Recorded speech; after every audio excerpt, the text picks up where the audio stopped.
نماز آپ کی باقی ہے؟ عربی میں نے بات کیا. تعلق غیر سے نہ ہو، رب سے قائم رہے، چاہے کسی بھی زبان میں. یہ ہم ترین اور یہ اجازت دو موقع کی، سب کی نہیں، پوری نماز کے اندر نہیں. اس کو ذہن میں رکھیے. ایک سجدے میں جہاں پر دعا کا حکم دیا، اور دوسرا سلام سے پہلے درود ابراہیم کے بعد، جہاں آپ دعائیں معصورہ جو پڑھتے ہیں، صرف رٹی رٹائی دعا نہ کریں کہ آپ کو سمجھ میں نہ آئے گا آپ نے کیا مانگا اللہ سے. آپ کے اپنی زبان میں دعا کریں، سلام سے پہلے اپنی حاجتوں کو اللہ کے سامنے پیش کریں. پھر دیکھیں نماز میں کیسے خشوع آتا ہے. ہمارا نماز میں خشوع کیوں نہیں آتا؟ ہمیں سمجھ نہیں آتا ہم کیا پڑھ رہے ہیں، ہم نے کیا مانگا اللہ سے، ہم نے کیا پڑھا اپنی نمازوں کے اندر.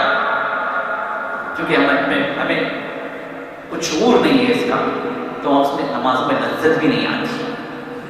تو محمد رسول اللہ صلی اللہ علیہ وسلم نے اپنی پوری امت کو، چاہے مرد ہو، چاہے عورت ہو، چاہے عرب ہو، چاہے عجم ہو، اپنے حکم دیا کہ دعا مانگو سجدے کے اندر اور سلام سے پہلے جو چاہے دعا مانگو. یہ آپ کے الفاظ فاختر ما شئت من الدعاء. تو یہاں پر صرف عربی کی شرط لگانا یہ صحیح نہیں. اور اگر عربی کی شرط لگا دی جائے تو آپ اردو والے آپ کے ساتھ جو ایک عرب کھڑا ہو گیا، وہ اب مانگ رہا ہے اللہم اللہم اللہم یا رب یا رب یا رب یا رب، سب مانگ لیا. اور آپ سبحان ربی الاعلی سبحان ربی الاعلی سبحان ربی الاعلی سبحان ربی الاعلی سبحان ربی الاعلی سبحان ربی الاعلی، یہ شبد. اس لیے کوئی مجھے عربی نہیں آتا میں کیا ہوں. اس کی دعائیں قبول ہو گئی، آپ رہ گئے.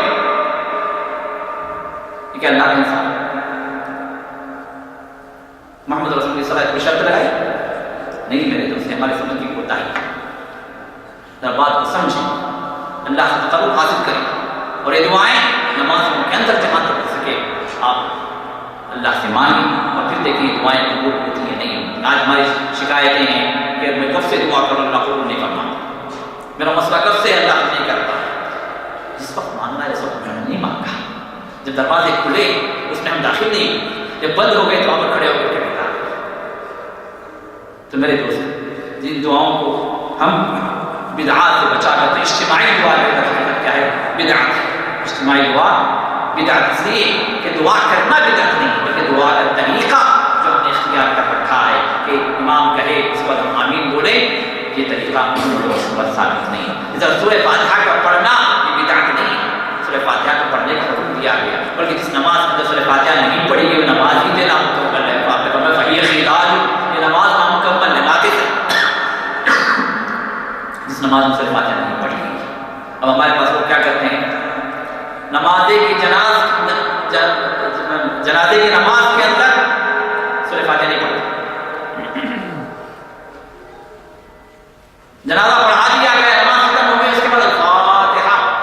اب یہاں تو سورہ فاتحہ نماز کے بعد. اب ہم کہتے ہیں سورہ فاتحہ پڑھنا بدعت نہیں ہے، سورہ فاتحہ پڑھنا مطلوب ہے، لیکن ابھی نماز کے بعد جو پڑھی جا رہی ہے فاتحہ یہ بدعت ہے. اس لیے کہ محمد رسول اللہ صلی اللہ علیہ وسلم اس طرح فاتحہ نہیں پڑھا.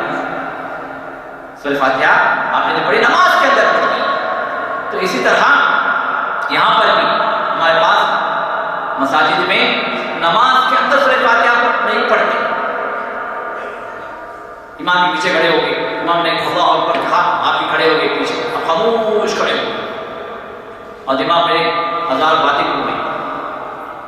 سب پورے بزنس کے مسئلے وہیں پر آ گئے، بیوی کی پوری یاد نہیں آ رہی، بچوں کے پورے مسائل نہیں آ رہے، خاموش کھڑے ہو گئے. ہاں خالی جگہ، تو خالی جگہ کس کا گھر ہوتا ہے؟ شیطان پوری طرح جگہ کس کے ناش کا. تو پورے وقت سے نماز کے اندر خاموش کھڑے ہو. رسول اللہ صلی اللہ علیہ وسلم نماز رسول اللہ صلی اللہ علیہ وسلم فاتحہ پڑھنے کا یہاں تک کہ ابو ہریرہ سے پوچھا گیا کہ ابو ہریرہ جب ہم نماز امام کے پیچھے جب کھڑے ہوتے ہیں کہ اس وقت بھی پڑھیں؟ آپ نے فرمایا کہ ہاں پڑھو. کیسے پڑھیں؟ اقرأ فی نفسک، اپنے دل میں پڑھتے جاؤ. امام کے ساتھ، امام کی آواز کے ساتھ ساتھ آپ بھی پڑھتے چلے جاؤ. امام کو وقفہ دے رہا ہے تو وہاں بھی پڑھو. یہ رسول اللہ کی تعلیم ہے۔ رسول اللہ صلی اللہ علیہ وسلم نے نماز پڑھائی، نماز پڑھانے کے بعد آپ صحابہ کی طرف ملتفت ہوئے، الٹے اور کہا کہ شاید تم لوگ امام کے ساتھ تم لوگ بھی قرات کرتے ہو، امام کے ساتھ تم بھی جو قرآن پڑھتے ہو، ایسی آواز میں نے سنائی نہیں۔ کہا کہ ہاں یا رسول اللہ صلی اللہ علیہ وسلم ہم بھی پڑھتے ہیں آپ کے ساتھ۔ آپ نے فرمایا کہ نہیں، آپ نے فرمایا جب قرآن پڑھا جائے تو غور سے سنو سوائے سورہ فاتحہ۔ یہ آپ کے الفاظ واضح ہیں۔ اب یہاں لوگ کہتے ہیں نہیں بھائی قرآن کا حکم دیا گیا وَإِذَا قُرِئَ الْقُرْآنُ فَانصِتُوا، جب قرآن پڑھا جائے تو خاموش رہو، غور سے سنو۔ ٹھیک ہے، غور سے سنو، اللہ کے نبی کا غور سے سنو سوائے سورہ فاتحہ۔ نبی سے بڑھ گئے، نبی کی تشریح سے زیادہ کوئی اور تشریح ہے، نبی کے عمل سے زیادہ کوئی اور عمل ہے، صحابہ کے عمل سے زیادہ کوئی اور عمل ہے۔ رسول اللہ کے صحابہ کو یہ تعلیم دی کہ امام قرات بھی کرے، ٹھیک ہے قرات اس سے سننا ہے لیکن سورہ فاتحہ پڑھنا ہے، سورہ فاتحہ پڑھنے کے بعد آپ قرات سنیں۔ تو جہاں سورہ فاتحہ پڑھنے کا حکم دیا گیا وہاں سورہ فاتحہ نہیں پڑھتے اور خاموش کھڑے ہوتے ہیں پوری نماز کے اندر، اور پھر اس کے بعد جب نماز ختم ہو جاتی ہے تو وہاں پر الفاتحہ، اب وہاں پر سورہ فاتحہ۔ ہم یہ کہتے ہیں کہ سورہ فاتحہ پڑھنا مطلوب ہے، لیکن جہاں پڑھنا ہے وہاں پڑھنا سنت ہے، جہاں نہیں پڑھنا ہے وہاں پڑھنا کیا ہے؟ بدعت ہے۔ تو اس بات کو، اس نقطے کو سمجھیں، اور جو ہے جس طرح کی افواہیں لوگ اڑاتے ہیں ان باتوں کو کہنے پر ان کی طرف دھیان نہ دیں، بلکہ ان کو ان کی حقیقت کو آپ سمجھائیں۔ اور اس کے بعد ہم جو ہے طہارت کی طرف منتقل ہوتے ہیں۔ معاملہ چیزیں اور بہت ساری ہیں، عبادات ہیں، پھر جو ہے فرائض ہیں، اور اس طرح بیوع ہیں، معاملات کے اندر، لین دین کے اندر جو مسائل ہیں، اور پھر عام مسائل ہیں لیکن وقت کی گنجائش نہیں ہے کیونکہ کافی باتیں جو ہے آپ کے سامنے تفصیلی طور پر آ گئی ہیں۔ بس طہارت کے حد تک میں بات ختم کر کے اپنی اس بات کو ختم کرتا ہوں، اس کے بعد انشاءاللہ اگلے درس میں ہم اس کو کنٹینیو کریں گے۔ تو طہارت کے سلسلے میں چند باتیں ہیں جو عام طور پر یہ غلطیاں ہیں جو ہمارے پاس پائی جاتی ہیں، ہو سکتا ہے ہم خود بھی کر رہے ہوں اور ہو سکتا ہے کہ ہمارے مصطفیٰ کر رہے ہوں، لیکن چیزیں موجود ہیں۔ سب سے بڑی بات ہے کہ وضو کے وقت میں یا غسل کے وقت میں زبان سے نیت ادا کرنا، زبان سے نیت ادا کرنا، اور خاص طور پر جو خواتین اپنا پاکی کا غسل کرتی ہیں تو اس وقت کچھ خاص الفاظ سے نیت پڑھوائی جاتی ہے کہ میں پاکی حاصل کرتی ہوں اس جنابت سے، یا کہ اس حالت سے یا حیض سے، الفاظ سے، اس طرح کی، اسی طرح جو ہے وضو کے وقت بھی تو زبان سے نیت یہ اللہ کے ثابت ہے، نہ صحابہ ثابت ہے، نیت دل سے ہونی چاہیے کہ آپ پاکی، جیسے اتیمموا لرفع الحدث الاکبر، اتیمموا لرفع الحدث الاصغر، اگر وضو کرنا ہے تو یہ نیت پڑھوائی جاتی ہے، اگر غسل کرنا ہے تو نیت پڑھوائی جاتی ہے۔ تو زبان سے چاہے اردو میں کہیں یا کہ آپ عربی میں کہیں، کسی اور زبان میں کہیں، تو زبان سے نیت نہ نماز کے لیے ثابت ہے نہ وضو کے لیے ثابت۔ ہاں نیت ہونی چاہیے، نیت کے بغیر کوئی عمل قبول نہیں، انما الاعمال بالنیات، عمل کا دار و مدار نیت پر، نیت اگر نہ ہو تو وہ عمل ہی اللہ کے پاس قبول نہیں ہے، لیکن نیت کہاں ہوتی ہے؟ دل میں ہوتی ہے، زبان سے نہیں۔ تو لہذا دل سے نیت ہو کہ آپ پاکی حاصل کر رہے ہیں وضو کے ذریعے سے، یا آپ پاکی حاصل کر رہے ہیں غسل کے ذریعے سے، اگر بڑی پاکی ہے تو غسل کے ذریعے سے، اگر چھوٹی پاکی ہے تو وضو کے ذریعے سے یا تیمم کے ذریعے سے، یہ دل سے ہو، زبان سے نہیں۔ نمبر 2، وضو ہو یا غسل ہو، وضو کے اعضاء بعض لوگ جلدی جلدی وضو کرتے ہیں، خیال نہیں کرتے کہ ان کی ہونی جو سوکھی ہے یا ایڑی جو ہے سوکھی رہ گئی، بس جلدی جلدی وضو کیا اور نکل کر آ گئے۔ اور خاص طور پر جو ہے سردیوں میں کیونکہ ٹھنڈیاں ہیں، سردیاں ہیں، تو جو ہے کوشش اس بات کی ہوتی ہے کہ جلد ختم ہو جائے، تو کبھی ایڑی کا کنارہ سوکھا رہ جاتا ہے، کبھی ایک انگلی کا کنارہ سوکھا رہ جاتا ہے، یا کبھی جو ہے ان انگلیوں کے درمیان میں جو جگہ ہے جہاں پر خلال ہونا چاہیے وہاں پر جگہ سوکھی رہ جاتی ہے، اس کا ہمیں شعور نہیں ہوتا یا خیال نہیں کرتے۔ اور وضو کے اعضاء میں کوئی جگہ سوکھی رہ جائے تو وضو نہیں، جب وضو نہیں ہے تو پھر نماز بھی نہیں۔ اور اس سے بڑا مسئلہ غسل کے اندر، غسل کے اندر اگر اس طرح کی کوئی جگہ سوکھی رہ گئی تو اگر آپ کا غسل واجب غسل ہے، جنابت کا غسل ہے، یا پھر حیض و نفاس سے پاکی کا غسل ہے تو پھر غسل ہی نہیں ہوا. جب غسل ہی نہیں ہوا تو پھر آپ اپنی جگہ ناپاک ہیں. باقی بہت بڑی مصیبت ہے, بہت بڑی پریشانی. تو لہٰذا وضو ہو یا غسل ہو, اعضاء کو وضو کے اندر وضو کے اعضاء کا پورا خیال رکھیں کہ کوئی جگہ سوکھی نہ رہے. محمد رسول اللہ نے فرمایا ایک سفر کے اندر آپ نے دیکھا کہ ایک صحابی نے وضو کیا اور ایڑی جو ہے, ایڑی کا کچھ حصہ سوکھا رہ گیا, جو سوکھا ہونے کی وجہ سے چمک رہا تھا, مطلب ہے اس کا کلر ہی الگ تھا. تو رسول اللہ صلی اللہ علیہ وسلم نے دور سے دیکھ لیا کہ اس عضو میں پانی نہیں پہنچا ہے, اس کے پانی نہیں پہنچا. تو آپ نے فرمایا کہ وَيْلٌ لِلْأَعْقَابِ مِنَ النَّارِ, آپ نے منادی کروائی, لوگوں کو اپنے اعلان کروایا جن کی ایڑیاں سوکھی رہ گئی ہیں ان کے لیے جہنم کی وعید ہے, مطلب ان کی طہارت مکمل نہیں ہوئی. تو مسئلہ ہے چھوٹا لیکن اس کا نتیجہ جو ہے بڑا خطرناک ہے. لہذا وضو کا مسئلہ ہو یا غسل کا مسئلہ ہو, اس بات کا ہم خیال کریں کہ ہمارا جسم پوری طرح بھیگے اور وضو کا ہر عضو اپنی پوری طرح سے اس کو دھویا جائے. نمبر 3, بعض لوگوں کو وسوسے کی شکایت ہے. وضو کرنے بیٹھے تو آدھا گھنٹہ بیٹھے, ایک ہی ہاتھ جو ہے دھوتے جا رہے, نل کھول دیے چل رہا, کھڑے ہوئے 5 منٹ سے ہاتھ دھو رہے, 10 منٹ سے صرف چہرہ دھو رہے. یہ حقیقت کیا ہے؟ یہ وسواس ہے, من شر الوسواس الخناس. وضو کا ایک شیطان جس کا نام ہے ولہان, اس کا نام ہے ولہان. اس کا کام ہی کیا ہے کہ وضو میں وسوسہ پیدا کرے. تو یہ وسوسہ تو جہاں تک ہو سکے اس وسوسے سے وسوسے والی کوئی بیماری کسی کے ساتھ میں ہے تو زیادہ 3 مرتبہ. رسول اللہ صلی اللہ علیہ وسلم نے ایک مرتبہ بھی آپ نے دھویا, یہ بھی سنت ہے. ایک مرتبہ میں آپ کا ہاتھ بھیگ گیا کافی ہے, نہیں بھیگا 2 مرتبہ دھوئیں کافی ہے, زیادہ 3 مرتبہ, اس سے زیادہ. اب اس سے زیادہ نہیں بھیگا, نہیں بھیگ گئے, یہ وسوسہ. تو 3 سے زائد کی اجازت نہیں, وضو کے کسی بھی عضو کو 3 سے زائد کی اجازت نہیں.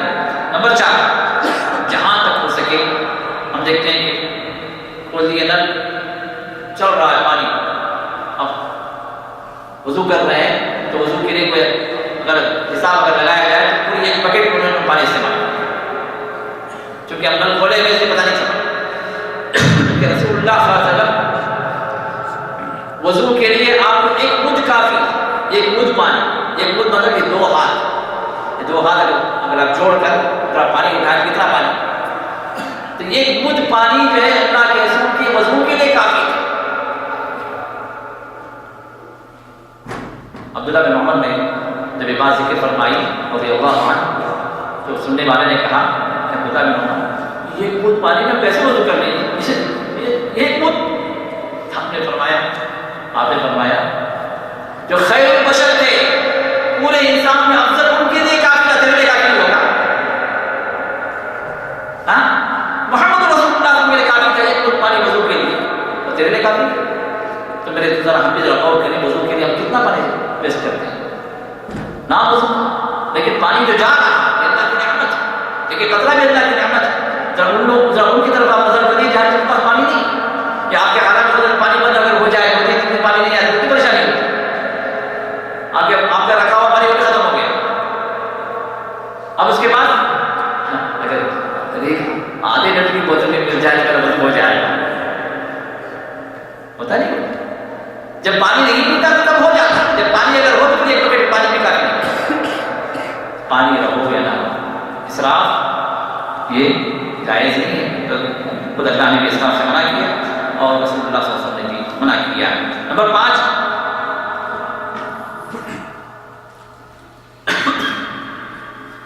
بیت الخلاء کے اندر جب ہم پہنچتے ہیں تو پہنچنے کے بعد دعا پڑھتے ہیں, یا وہاں پر جب کچھ لوگ جو ہے کہتے ہیں بھائی ہم یہاں بھی ذکر کا جو وقت ہے ذکر کر لیتے, نہیں, کسی بھی اعتبار سے خلاء کے اندر ذکر کی اجازت نہیں ہے, کیونکہ یہ وہ جگہ ہے جہاں پر رسول اللہ صلی اللہ علیہ وسلم نے ذکر سے منع کیا.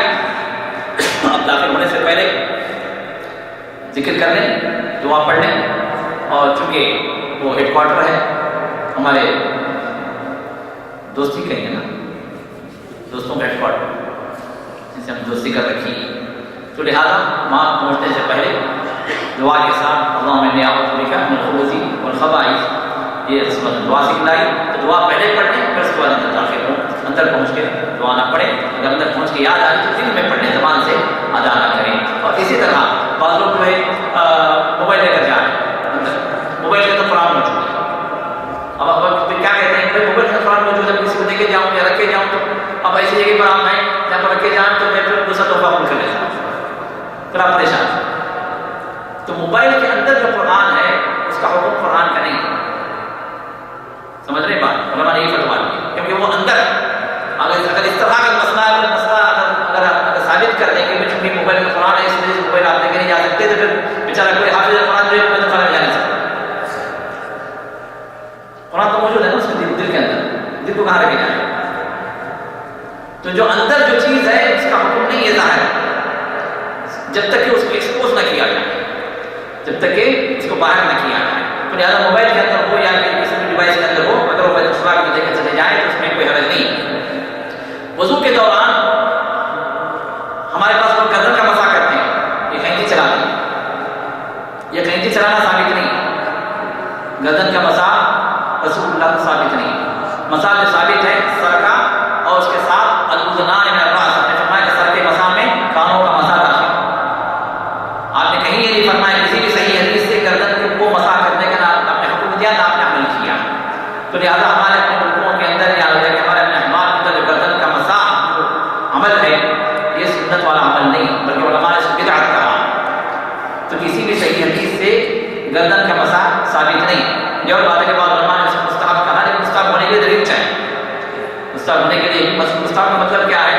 جو شریعت میں محبوب ہے، جو شریعت میں پسند کیا گیا ہے، تو شریعت میں پسند کیا تو کس نے پسند کیا ہو؟ یا تو اللہ نے پسند کیا تو اللہ کے رسول نے پسند کیا ہو، تو اس کی دلیل ہونی چاہیے نہیں ہونی چاہیے، یا آپ اپنے طور پہ بول دینا نہیں، یہ دین ہے۔ تو لہٰذا اگر ہم یہ کہیں مستحب ہے تو اللہ اس کے رسول کو پسند اگر ہے تو اس کی دلیل چاہیے، اور کوئی دلیل ثابت نہیں ہے جس سے گردن کا مسح ثابت ہو۔ اس طرح بعض لوگ اپنے مسح جو کرتے ہیں ساکس پہ، تو بعض لوگ ایسے ہیں جو ساکس پہ مسح نہیں کرتے، کہتے کہ بھئی یہ ساکس ہے اس پر مسح جائز ہے، تو اتار کے ہر وضو میں اتار کے ہی پیر دھو کے ہی وہ اپنا وضو مکمل کرتے ہیں۔ یہ شدت ہے، یہ دین میں غلو، اس لیے کہ اگر یہ چیز اگر ہوتی تو محمد رسول اللہ صلی اللہ علیہ وسلم اس کو انجام دیتے، آپ افضل ہیں، افضل البشر، آپ کی عبادت سب سے افضل ہے، آپ کا وضو سب سے افضل ہے، لیکن آپ نے ساکس پر مسح کیا۔ مغیرہ بن شعبہ کی حدیث ہے جس میں رسول اللہ صلی اللہ علیہ وسلم نے جورب پر مسح کیا۔ جورب خوف الگ ہے، جورب الگ ہے، خوف کیا ہے؟ چمڑے کا، اس پہ تو کسی اختلاف نہیں، لیکن جو چمڑے کے علاوہ کپڑوں کا اس طرح کے جو ساکس جو ہوتے ہیں اس پر بھی رسول اللہ سے مسح کیا، یہ ثابت۔ جب اللہ کے رسول نے کیا تو پھر آپ کو مجھے جو منع کرنے والے، سمجھ رہے بات؟ تو ساکس پر بھی جو کپڑوں کے ہیں اس پر مسح کیا جا سکتا ہے، لیکن اس میں شرط کیا ہے؟ آپ پہلی مرتبہ جب وضو کریں تو پیر دھو لیں، پیر دھونے کے بعد یہ وضو کی پورے اعضاء دھو لیے، پھر پیر بھی دھو لیے، نارمل جیسے وضو کر وضو کر لی، پھر اس کے بعد وضو کی حالت میں آپ کو ساکس پہننا، وضو ٹوٹنے سے پہلے۔ اگر ساکس پہن لیے آپ وضو کی حالت میں، تو پھر اگر آپ شہر میں مقیم ہیں تو 24 آورس آپ کو ویلیڈیٹی کیا ہے؟ 24 آورس۔ 24 آورس کب سے شروع ہوتے ہیں؟ پہلے مسح سے، پہلی مرتبہ جب آپ مسح کریں، مثال طور پر آپ فجر کے بعد وضو کی حالت میں آپ نے ساکس پہن لی، اب پہلی مرتبہ آپ وضو کر رہے ہیں کب؟ ظہر میں، تو ظہر میں جب آپ وضو کر رہے ہیں تو ظہر کی نماز میں آپ پہلی مرتبہ آپ نے مسح کیا، اب یہاں سے 24 آورس کا حساب ہوگا اس ویلیڈیٹی کا، تو اگلی ظہر تک آپ نماز پڑھ سکتے ہیں، اس کے بعد نہیں، اصل میں آپ کو کرنا ہی تھا، واضح؟ اگر مسافر اگر ہیں آپ سفر میں ہیں تو پھر 72 آورس، 3 دن کا حساب، سفر کی مشقت کے اعتبار سے 3 دن تک آپ پہن سکتے ہیں، اس سے زیادہ اگر پہلے رہیں گے تو وہ آ جائے گا، بدبو آ جائے گا، تو شریعت نے کہا کہ نہیں اتار کے پیر دھو لو، پھر دوسرے ساکس چینج کر لو، یا کہ وہی اگر اچھے ہیں تو اس کو پہن لو، تو یہ سفر کی حالت ہے۔ تو جو لوگ جو ہے ساکس پر کپڑوں کے ساکس پر نہیں کرتے ہیں، یہ طرح کی شدت پسندی ہے، محمد رسول اللہ اس کا ثبوت ہے۔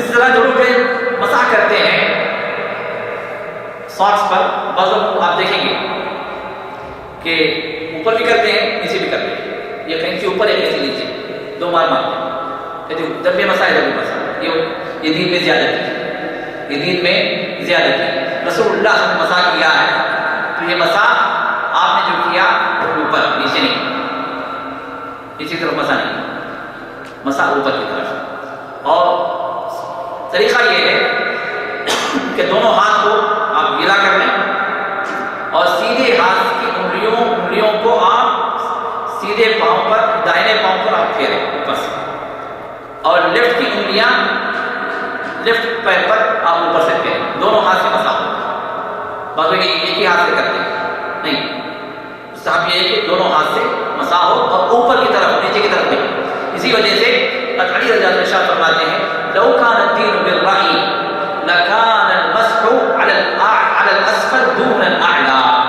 اگر دین عقل سے ہوتا، ریشنلزم اگر ہوتا دین کے اندر، دین ہمارا ریشنلزم نہیں ہے، یہ ایمان بالغیب، اللہ کے احکام کو ماننا چاہتے ہیں، ہمیں آئے نہ آئے۔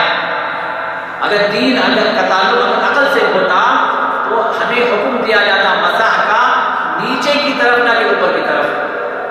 چلتے ہیں آپ نیچے کی طرف سے، جب آپ چلتے ہیں تو پیر کا نچلا حصہ یہ گندا ہوتا ہے، یہ لگتا ہے، تو حکم آپ کو دیا جاتا کہ نیچے مسح کرو، لیکن حکم دیا گیا کہاں مسح کرنا ہے؟ اوپر کی طرف۔ تو معلوم یہ ہوا کہ دین کے احکام کا تعلق عقل سے نہیں، اللہ اس کے رسول کے حکم سے۔ آپ وضو کرتے ہیں، وضو ٹوٹ گیا، وضو ٹوٹ گیا، ٹھیک ہے، وضو کیا ٹوٹ گیا؟ ہوا خارج ہو گئی، ٹھیک ہے، جا وضو کر کے جا کے وضو کر رہے ہیں آپ، کون سے عادت ہو کر آئے؟ سوچیں سر، وضو ٹوٹا کہاں سے، دھو کر کیا آئے؟ کیا تعلق ہے اس کا اس سے؟ ہوا کہیں سے خارج ہوئی، آپ دھو رہے ہیں کچھ، اور کہیں وضو ہو گیا، پاکی حاصل ہو گئی۔ ہاں، کیسے پاکی حاصل ہو گئی؟ جہاں سے ہوا نکلی وہ تو کچھ کیا ہی نہیں، آپ کو کچھ دھویا ہی۔ تو حکم دیا گیا آپ کو نہیں، یہ پاکی کا طریقہ، وہ جو ناپاکی اس سے حاصل ہو گئی، ٹوٹ گیا، یہ حکم کس کا ہے؟ شریعت کا ہے، یہاں عقل داخل نہیں۔ تو دینی احکام میں، دینی معاملات میں جو عقل لڑاتے ہیں، در حقیقت کو گمراہی کا راستہ اس کو یاد رکھیں۔ دین میں عقل نہیں چلے گی، دین میں اللہ اس کے رسول کا حکم چلے گا۔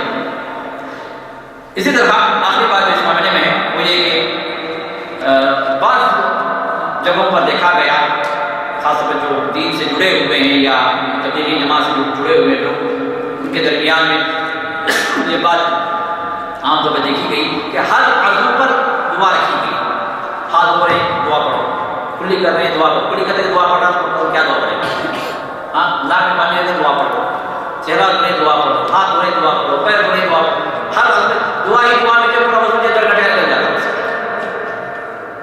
اب یہ جو طریقہ جو ہے پتہ نہیں کہاں سے دعائیں آئیں، کسی بھی صحیح حدیث سے ہر عضو پر دعا پڑھنا یہ ثابت ہے۔ جو دعائیں وضو کے لیے ثابت ہیں وہ یہ کہ شروع میں آپ بسم اللہ کہیں، شروع میں بسم اللہ کہیں، اور درمیان میں کوئی دعا ثابت نہیں کسی بھی صحیح حدیث سے۔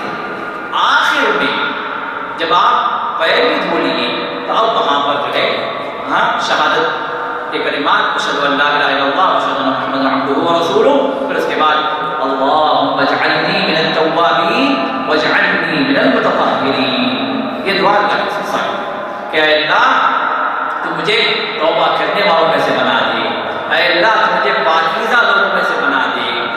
اس دعا کے ساتھ اپنے وضو کو آپ ختم کریں تو رسول اللہ ارشاد فرماتے ہیں کہ یہ بندہ وضو کرنے کے بعد اس طریقے سے جو طریقہ سنت کا ہے، اس طریقے سے وضو کرنے کے بعد جو بندہ اس دعا کو پڑھ لے، اللہ سے مانگے کہ اے اللہ مجھے توبہ کرنے والوں میں سے بنا دے، پاکیزہ لوگوں میں سے بنا دے۔ تو پاکیزہ لوگوں کا ٹھکانہ کیا ہے؟ کہاں جائیں گے پاکیزہ لوگ؟ اللہ کی جنتوں میں داخل ہوں گے۔ تو اللہ تعالیٰ اپنی جنتوں کے دروازے کھول دیتا ہے اس بندے کے لیے جو وضو کے بعد دعا پڑھے۔ یہ ثابت ہے۔ باقی درمیان جتنی دعائیں ہیں یہ دعائیں یہ ثابت نہیں ہیں، تو لہٰذا جو چیزیں ثابت نہیں اس سے اپنے آپ کو بچانا ہے۔ باقی انشاءاللہ عبادات سے متعلق اور معاملات سے متعلق جو عام باتیں ہیں وہ انشاءاللہ ہم اگلے درس میں رکھیں گے، اور جو ہے اگر موقع ہو تو اس دعا کی زندگی کی جو غلطیاں ہیں وہ ممکن ہو، لیکن شاید ممکن نہ ہو، کیونکہ آگے جو باتیں ہیں وہ خود بھی کافی ہیں. تو انشاءاللہ اس کے بعد کے درس میں انشاءاللہ ازواج معاملات کی جو غلطیاں ہیں وہ اس کے بعد والا درس انشاءاللہ ہم آپ کے سامنے رکھیں گے. تو ابھی ان باتوں سے ہم اپنی اس مجلس سے ختم کرتے ہیں. چند سوالات ہیں، ان سوالات کے جوابات مختصر سے میں آپ کے سامنے رکھ دیتا ہوں. اور انشاءاللہ اگلا جو ہمارا جڑنا ہوگا وہ جنوری کا جو آخری جمعرات ہوگی. جنوری کی آخری جمعرات جی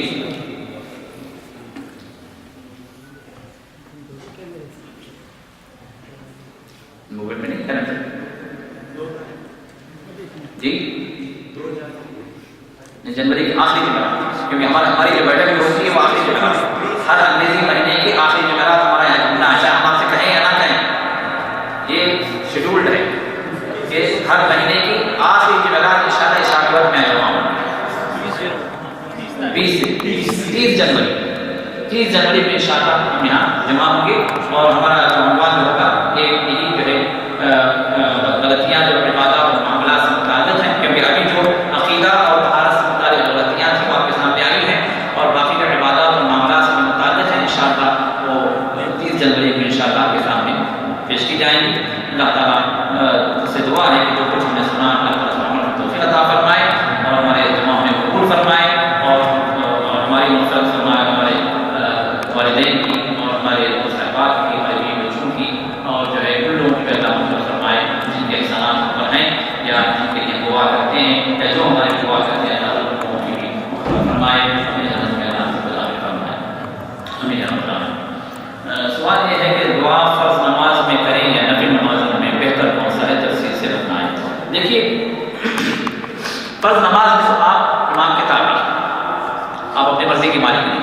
اللہ اکبر آپ کہیے تابع سے امام کے ہو گئے، اب آپ امام کے ساتھ آپ کو چلنا ہے. اگر امام آپ کو اتنا موقع دے رہا ہے کہ تسبیحات کے بعد بھی، کیونکہ یہ دعائیں جو ہوں گی سجدے میں تسبیحات کے بعد بھی اگر آپ کو امام اتنا موقع دے رہا ہے جس میں آپ دعا کر سکتے ہیں تو ٹھیک ہے کریں. ورنہ افضل یہی ہے کہ آپ اپنی نفل نمازوں میں ان دعاؤں کریں. نفل نماز میں آپ اپنی مرضی کی مالک جتنا لمبا سلطان پہنچائے کریں، جتنا لمبا حیرہ کریں، اس میں آپ جو ہے تفصیل سے اللہ تعالیٰ سے جو بھی ماننا ہے مانیں. سواس پر مسائل ایک مرتبہ ہے، دو مرتبہ، ایک ہی مرتبہ. سانس پر مسائل ایک ہی مرتبہ، سر پر مسائل کرتے ہیں ایک ہی مرتبہ. اس طرح سانس پر مسائل کوئی ایک ہی مرتبہ. اگر کوئی ایسا ایمان جیسے اللہ پر آخر فرشتوں پر ایمان رکھتا ہے اور شرک نہیں کرتا، کیا 3 چیزوں پر ایمان رکھنے سے اللہ تعالیٰ جنت میں داخل کرے گا، جبکہ اللہ کے اختیار میں ہے؟ کیا ایسا نہیں ہوگا؟ قرآن و سنت کی روشنی میں بتلائیے. دیکھیے ایمان